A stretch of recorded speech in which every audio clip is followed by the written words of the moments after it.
Good morning, my little potato chips. It's wee Paddy here from across the shuck. And I'm coming out this morning with a really nice, a bit of a rambly video. There's nothing specific about it. You can see in front of you is my beautiful, this is my first Buck 110. Now, it's a finger groove one. I bought this off Etsy over here in the UK. It was a dealer who had got this knife in, but then sent it back to Buck. This is an older Buck knife, the actual handle and whatever. But he sent it back to Buck because they've got a lifetime guarantee and they put a new blade in it. So this is last year's blade in an older frame that had been beaten and there was dents all over it. But they'd obviously buffed most of them out. There's still a few that were very deep. They couldn't get out, but that really gives it character. And I bought this and it came in not a buck sheath, it was an ammo pouch sheath. Now, so just out of interest, anybody in the UK got one of the Buck older sheaths that wants to trade for a knife, please hit me up. But anyway, that's besides the point. This knife, when you talk about Buck knives, I'm over in the UK, but I think worldwide, you think of utilitarian, big, heavy folders. And I suppose you would be right because Buck have made their money on this knife.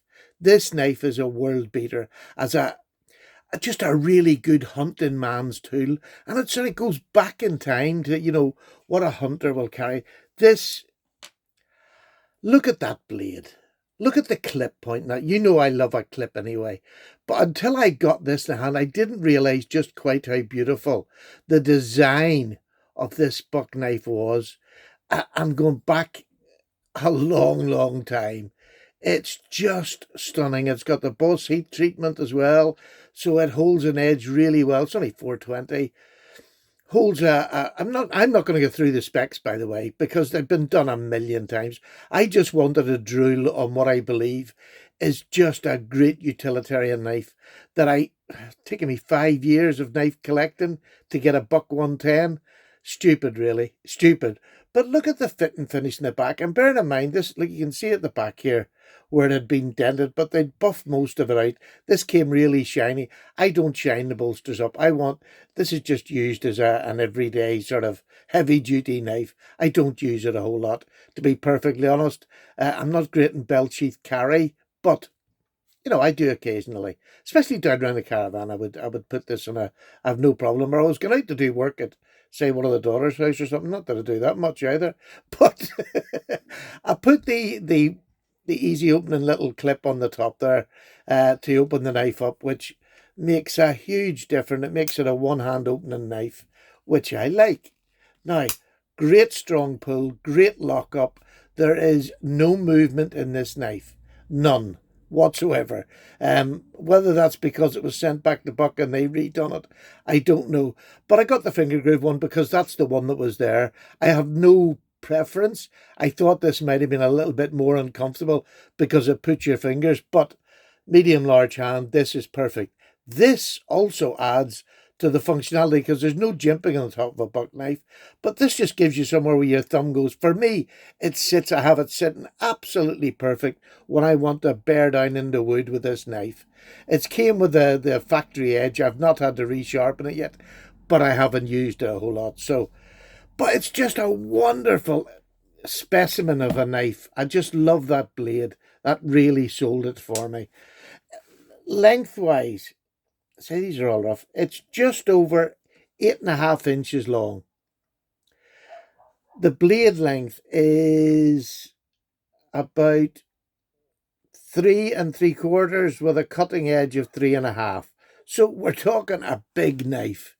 We're talking a big knife, heavy knife. It weighs about this weighs 7 ounces, 7.1 or something ounces. So it's a heavy, big knife, but you'd carry it in the sheet, so you're not going to feel it if you've got a pair of jeans on. It's not something you're going to wear in your gym shorts.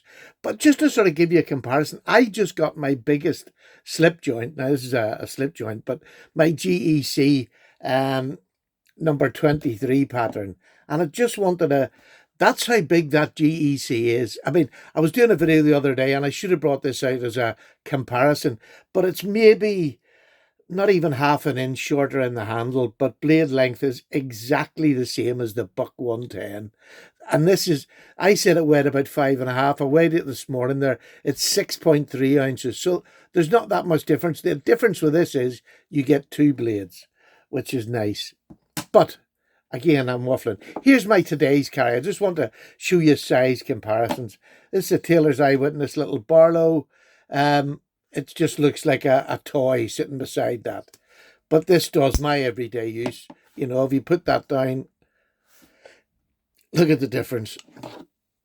So, what am I going to say about it? Do I like it? Do I not like it?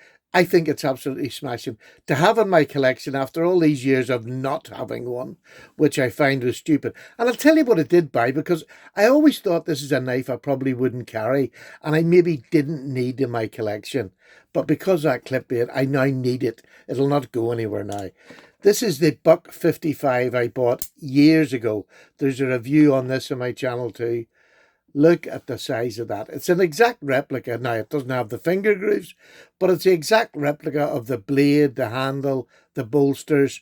But this is a totally little EDC knife, which is just a smashing little knife. Now, the blade length's only over 2 inches, about 1 3/4. Well, no, it's about a 2-inch cutting edge on it. So that's pretty good. That'll do me for most of my day's work. And it's got a little lock in the back for added safety. But look, the two of them together just make for me what would be the perfect carry if you're out camping. This, to me, is the perfect carry if you're out camping. You know, a good belt knife and a little pocket knife for doing the rope cutting or whatever, the cord cutting.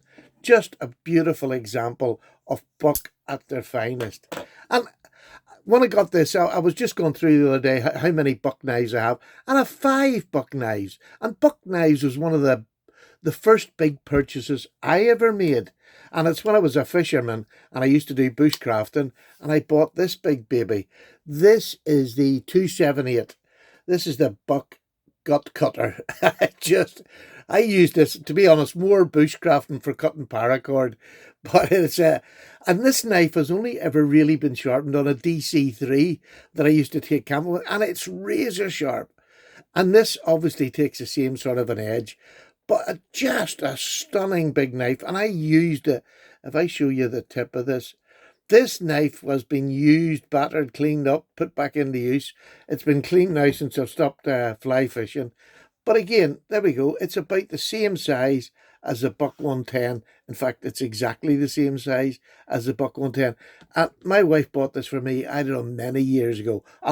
Long before I was into knife collecting. This was a very functional tool. And when I first got it, I never thought anything about this thin liner. But this knife has never, ever let me down. And I used to batter this when I was bushcrafting. Never let me down. I always, and now I look at the liner and I think, oh gosh, if I seen a liner like that in a big knife, I wouldn't get it. But let me tell you, it locks up and it does not move. No movement. So for people who worry about, stainless steel liners that are thin, if they're done right, like Buck done there, that is as solid a knife as you're ever going to get. And I loved this knife and carried it often, incredibly often. I'll move this back up here just a wee bit. And I'll bring out some of my other knives that I got. This was a gift from one of my subs. And this is the Buck Bantam, I believe. It's got a soft plastic handle, not an FRN, but a soft. You can move. You can even move it a bit down here, but it doesn't affect functionality whatsoever. This is it's a top heavy knife, a blade heavy knife, because this handle is so thin, but an incredibly comfortable handle. There's a little bit of jimping on the plastic itself, which is good. It's just a great little cheap knife. That I put this in the same realm as I don't know, what would you put that? That's about bug out size of a knife. It's going to be an awful lot cheaper, obviously. Backlock on this as well. Well, it's a mid-lock, I should say. Mid-lock, but a super functional knife. I've had this for years. It's just a great little knife to go to if you're going to do a little bit of work, and it's, a little bit of a knife. I showed you my Buck 55, which I highly recommend. If you just want a little EDC pocket knife, this is a great little knife. Super little knife. Again, it's got the Bose heat treatment, so the 420 lasts as long as I need it for EDC. And the last one was another gift from it. It was Donkey Dave, I think, sent me this. I'm not 100% sure, but I think it was him. And this is just a mini trapper made by Buck.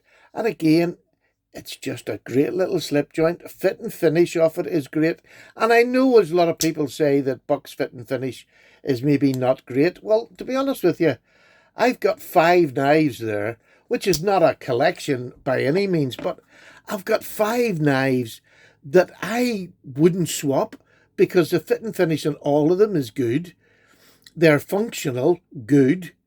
And Buck is just that iconic name. And I didn't realise I had 5. Do you want to know? I honestly didn't until I got this and I started to look for... I was looking to do a video and then you sort of hook knives. I have knives all over the place, like most of us. And when I got them, I've got 5 lovely knives, like a couple of little traditionals, a little cheapy work knife, a really good bushcraft fishing knife. I mean, it's a thin blade. The thing I liked about this was it was a big knife, but the stock was thin. You know, the stock was really thin on it. And you have a really, if I show you that edge, look how keen that edge is on such a big knife. So it was great. I was cutting small 1 ounce trout or 1.5 ounce trout with these to put on barbecues when I was by the river. So absolutely super. Not 1 ounce. Was it 1 ounce? Yeah, a couple of pound. A pound. Well, I don't know what I'm talking about. Help me. Look, what I'm trying to say, basically, in my terribly patty fashion, is these are just great knives, and they're not over expensive. This, at the time when I got this, cost about 60 quid, which was dear at that time for me. You know, I bought it for a purpose, so the price really didn't matter. It looked like it would do everything I wanted. Rubber handles, so it was great by the river. Stainless steel, perfect. So, I mean, I bought this for a function, and I used it for a function, and a smashing knife that it was. This I bought for nostalgia. This I bought purely to have on my channel. I thought, good God, you've talked about them. You've seen I've seen hundreds of reviews on Buck 110s. But until you get it in hand, that big broad back on it is just so comfortable. And this little, I don't know what you call these. I can't remember what they're called. But a wee thumb stud, you know, that you put on over the top. It just tightens up with a little Allen key. It is perfect for your grip, for your thumb. Whereas, you know, the Spyderco ramp, this is the version of it that I have on this Buck 110. And it genuinely adds to the, you know, if you're going to do feather sticking or whatever, and it's great for feather sticking. I tried it on wood, really good. It's a hollow grind. It's just gorgeous. So if you're thinking, oh, I don't want to go Buck, I want more modern, think outside the box a wee bit. You know, if you're trying to build collections up, I genuinely believe that you have to try Buck, because yeah, some of their stuff now, I'm not over keen on it. But if you go back to their older stuff, and you're not going to get much older than that, but their older stuff, this as well, is a super buy, the Buck 55. It's just an exact replica of this Buck 110. It's half the size. That's all it is. I highly recommend Buck. But be careful what you're buying. I think their older stuff was better. The ones that have run the time, the length of time, like this little Bantam or this little Gut, I can't remember what this was called. If I remember it, I'll put it down below. But I'm sure somebody will let us know. It's the number. Did I say what number it was? It's a number 278, but there is a name for it. I just can't remember it. So there you go. There's my ramble through Buck. Not a really intuitive and informative video, but it's just to say, you know, try Buck. I would suggest, just personally, trying their older stuff, because that's where the nostalgia comes from. Buck as a modern entity, yes, I know they've updated and they put S35VN and all on these blades on the Buck 110, but does a Buck 110 need that? No, not in my opinion. The 420 with that Bose heat treatment is absolutely good enough for anything you're going to do. And as I say, this older knife here, the 278, was only ever sharpened on a DC3. So, I mean, you don't need any great sharpening equipment. And you're going to be using these sort of knives in the field. You want something simple to sharpen. There you go. Right, we Paddy's away. I hope you enjoyed that, but I would give Buck a try. Have a look at more of their older. This Bantam is a great little knife. It's cheap. This is a reasonable price, but you're paying for brass and wood, so it's a little bit more. These are very cheap. The Buck small slip joints, but I can only go what I've got. This is the one I've got. The fit and finish on this is absolutely super. Absolutely super. Blades aligned down the middle, not a damn thing I could complain about. A lovely little knife. Back springs maybe not hugely strong, but it's a slip joint. I don't care. I don't care. There you go. My tale of the Buck 110. Oh, I have one more I wanted to show you. I knew there was something. I've got a sod buster, and it's one of my favourite patterns. Now, this just happens to be a GEC, but there's a sod buster down beside. This is a bullnose from GEC.